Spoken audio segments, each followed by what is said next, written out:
Once upon a time, a distant memory. It's like synergy. Life the hardest teacher y'all could ever get the master. Get a test first, then y'all get that lesson after. Steve's never stressing them G's to freeze egos. Please, I just get them in threes, like the Migos. What's up, everybody? I'd like to welcome y'all back to the Diagnose Success Podcast. I'm your host, K Sparks. It's a blessing to be a blessing. We are blessed and highly favored. Appreciate y'all tuning in every week, man.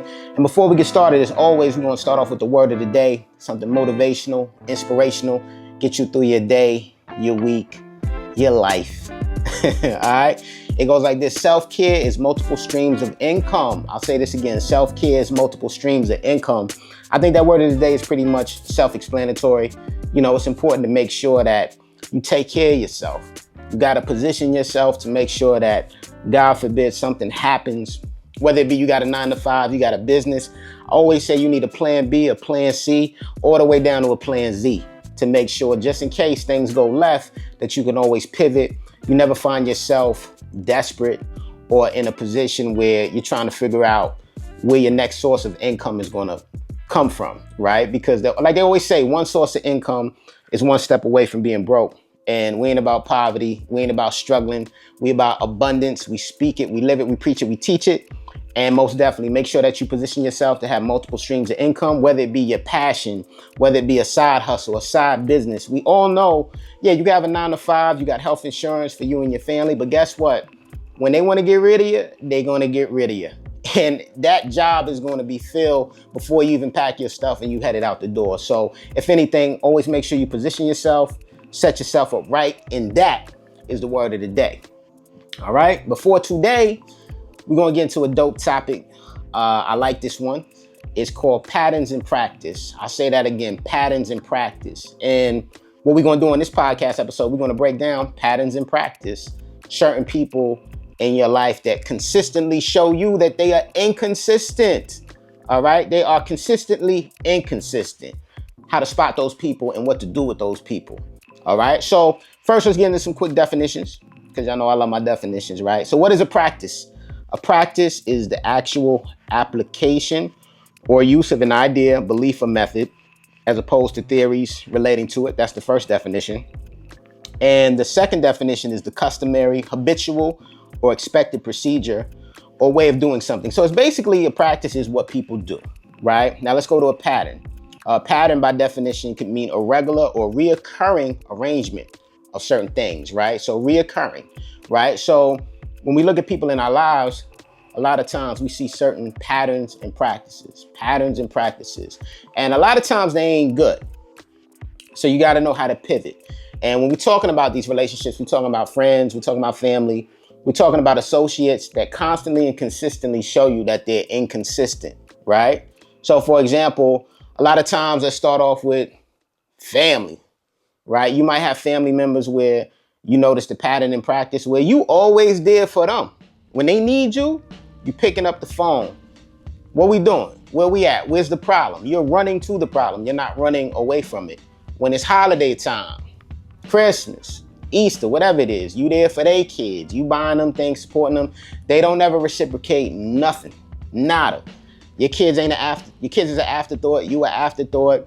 These are the type of people when you see these patterns consistently, you got to pivot because at the end of the day, the reality is that if you're there for people, they should be there for you as well. If it's a constant pattern in practice, whereas you on the back burner and your feelings just shot off to the side, yo, keep it moving, clip them, man. Nobody's got time for that. You need to surround yourself with like-minded people that constantly pour into you the way you pour into them. All right, that's the first point. One thing that I will say too with patterns in practice, you might notice, like, I'll give myself the perfect example. I noticed a couple years ago, like as I started getting more success and more popularity, that there were certain people in my circle that they either really supported me or they really hated on the low. And people, like, they don't blatantly outwardly say like, yo, I'm jealous of you. Nowadays, it's the passive aggression that people do. So they won't say that I'm jealous of you, but they'll show you through their actions that they really don't fuck with you the way that you think they do. And what does that look like? Well, for example, they might not support the things you do. whether you got events that you're doing, whether you got major business moves coming, whether you got major announcements you're making, they ain't supporting nothing. They don't physically come to nothing to support you. They don't shout you out. They'll shout out complete strangers that they don't even know. And these strangers don't give a damn about them. But when it comes to you, they're not going to reciprocate that same energy, right? They go hard for Beyonce. Beyonce don't know them from a hole in the wall. But when it come to you, and whether it be your fashion business, your music business, whatever it is, they ain't checking for you, right? Those are the type of passive aggressive things that you see in people. And you got to be able to recognize it and pivot accordingly, right? If you're going hard for people, they should be able to reciprocate that love, right? I used to get a lot of too, like when I used to have events or certain things going on, monumental things, big things, and you invite people, and these people are consistently inconsistent. They don't pop out to your events to support you. They don't come out to do anything, right, in your favor. But these are the same people, if you don't tell them, man, I would have came. Why you ain't tell me?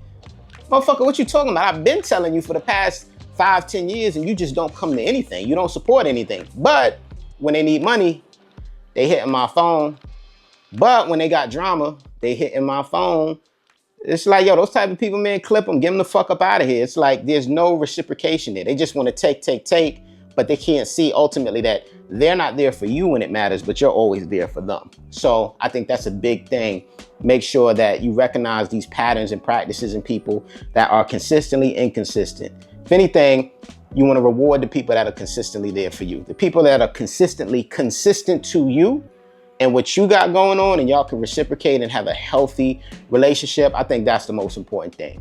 You know what I'm saying? So, I mean, real talk, I don't really got to belabor the point with this. That's pretty much straightforward. I want to hear from y'all exactly like some of the people that had patterns and practices in your life that were cornflakes, never showed up for you, but every time they needed something, you were front and center for them. So, break it down, sound off in the comments. Let me know what y'all working with. And as always, peace.